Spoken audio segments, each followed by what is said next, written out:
Oh, ngerjain apa Bu? Ini LKS buat anak-anak. Oh iya. Ini Bu, kalau lagi tidak sibuk, maaf mau mengganggu waktu Ibu sebentar. Kalau ada hal yang saya tanyakan terkait dengan tugas LMS di program guru penggerak Bu. Oh iya. Iya. Jadi ini Bu, sekarang kan pembelajarannya di modul 3 itu tentang pemimpin pembelajaran. Kemudian juga di modul 3 ini ada studi kasus Bu. Kasusnya seperti ini Bu. Jadi begini Bu, kasusnya Ibu Tati itu seorang guru kelas 5 yang merupakan rekan kerja Ibu karena sama-sama mengajar di kelas 5 yang kelasnya paralel. Terus ruangan kelas Ibu Tati itu pun persis di sebelah ruangan kelas Ibu. Nah, Ibu Tati itu terkenal sangat disiplin, terus juga beliau cenderung galak. Pada sisi lain, Ibu Tati ini juga orangnya pekerja keras Bu, dan murid-muridnya pun selalu mendapatkan nilai-nilai yang baik.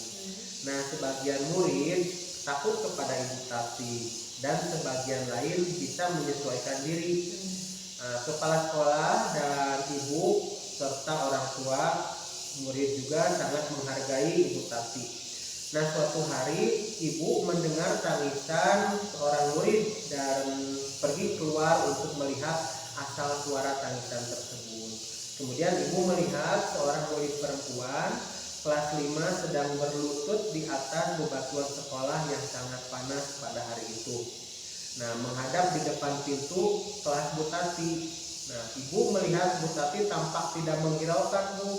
Jadi seolah-olah Bu Tatinya cuek aja gitu Bu, ada anak yang menangis. Nah,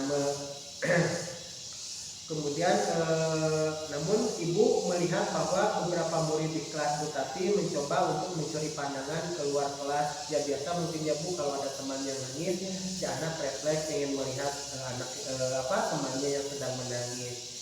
Nah, yang sedang menangis itu berlutut di terik matahari Bu.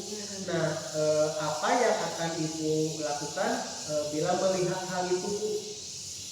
Mungkin karena kepedulian sekolah, sebagai warga sekolah kan kita suka peduli apa melihat anak atau bagaimana kejadian-kejadian yang ada, walaupun kita tidak punya hak misalkan untuk menginstruksi kelas lain misalkan. Tapi ketika tiba-tiba mendengar suara tangisan anak, ya mungkin semua juga akan peduli dan mungkin ibu akan langsung menghampiri anak itu dan bertanya kenapa dan mengapa yang anak-anak yang lain belajar dia malah menangis di luar sendirian.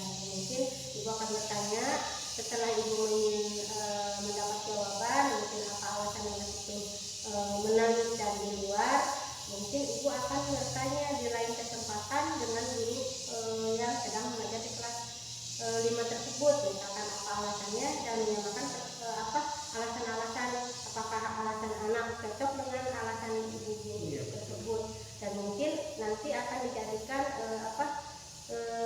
pertanyaan atau di ruangan KKG cara mengatasi anak yang misalkan seandainya anak tersebut alasannya misalkan tidak mau mengerjakan PR dengan alasan misalkan tidak mengerti atau orang tuanya tidak mau membantunya misalkan, dan nanti itu akan menjadi alat atau bahan untuk dimusyawarahkan di KKG itu misalkan. Mungkin itu saja. Oh iya. Jadi yang pertama mungkin ibu langkah pertamanya tadi menghampiri si anak itu dulu ya Bu, menanyakan alasannya kenapa menangis. Nah tadi ibu bilang kan menginstruksinya di luar jam pelajaran ya Bu ya. Berarti sebagai guru kita tidak berhak apa gimana ya Bu untuk menginstruksi secara langsung pada jam itu ya Bu? Ya kan itu misalkan kita tidak boleh, tidak punya hak. Kalau ketika guru itu sedang serius mengajar, nanti akan mengganggu proses belajar mengajar pada jam tersebut. Yang mungkin kita di luar jam pelajaran saja supaya lebih gamblang dan tidak diketahui oleh anak-anak yang lain. Oh iya betul Bu, seperti itu. Jadi istilahnya di luar jam pelajaran ketika sedang tidak di kelas ya Bu, berdiskusi dengan Bu Tati ya. Oh iya, betul ya. Terima kasih ya Bu atas masukannya, pendapat dari Ibu, jawaban tentang kasus Ibu Tati. Insya Allah ini sangat membantu saya dalam pengerjaan tugas di LMS. Ya, mungkin dari Ibu maaf misalkan kalau seandainya alasan-alasan Ibu atau itu kurang bermanfaat, misalkan yang mudah-mudahan itu kan cuma sekadar masukan dari temannya dan yang dijawab, mudah-mudahan dapat digunakan dan bermanfaat itu tugas-tugas yang Pak Fadli kerjakan. Ya, insya Allah masukan dari Ibu sangat membantu, sangat bermanfaat, apalagi untuk saya istilahnya junior Ibu gitu kan, masih di bawah Ibu, yang pengalamannya Ibu insya Allah sudah cukup mumpuni dan saya juga banyak belajar dari Ibu.